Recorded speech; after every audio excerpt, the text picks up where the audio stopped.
Accused of discrimination. Holo is unique in many aspects. Right at the heart of the municipality is a beautiful cathedral near the airport. PAL, Philippine Airlines pilots, before had complained about its tall belfry.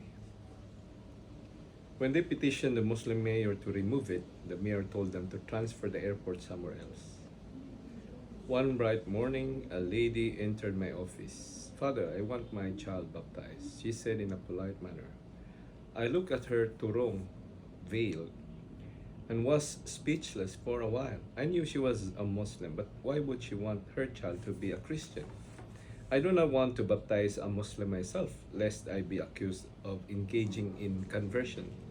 And so I asked her, "Are you sure you want your child baptized?" "Yes, Father," she answered. "My husband is a Christian." She added, sensing my reservation.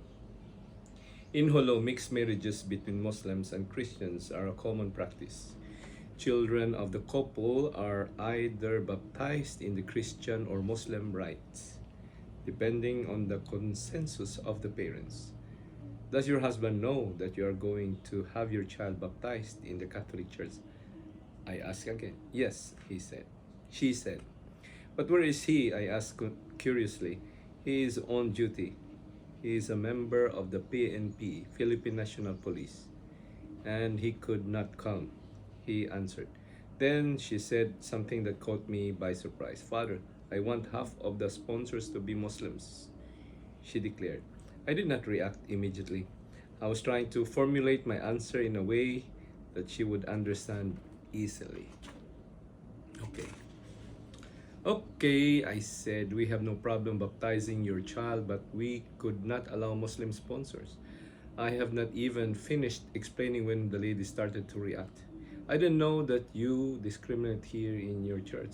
In Islam, we don't discriminate. Whenever there is a pagunting, Muslim ritual for baptism, we invite the Christians. You should be happy that I want my child baptized as a Christian.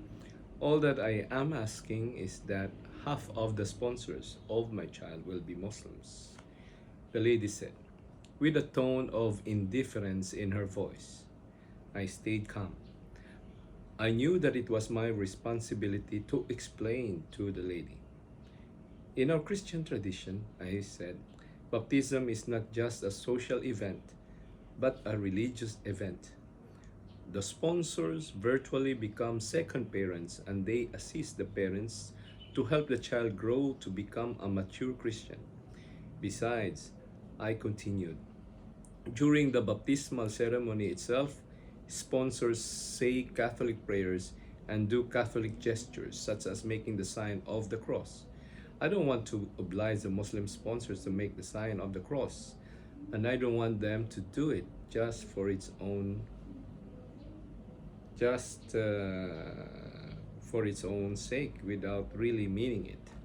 Otherwise, it will just make fun of the whole religious ceremony." The lady obviously was satisfied with my explanation, and she relented. "So what shall I do then?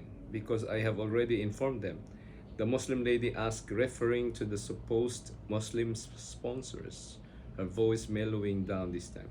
"Well, you can tell the Muslim sponsors," I told her as I offered a win-win solution, "that they could attend the celebration in the church as witnesses and not exactly as sponsors. Their names, however, will not appear in the baptismal certificate of the child." The Muslim lady was finally appeased. I remember the story of one of my superiors in the seminary. When he was studying in Rome, he was to take the final exam in canon law, and when his professor learned that he was going to mission, his professor jokingly said, "I see you're going to the mission. Forget about your canon law, you won't need it there." The baptism took place at the cathedral the following Sunday with Christian sponsors and Muslim witnesses. This is a book by Father Roberto C. Layson, OMI, Fields of Hope. So makalingaw man, so testingan na to og record.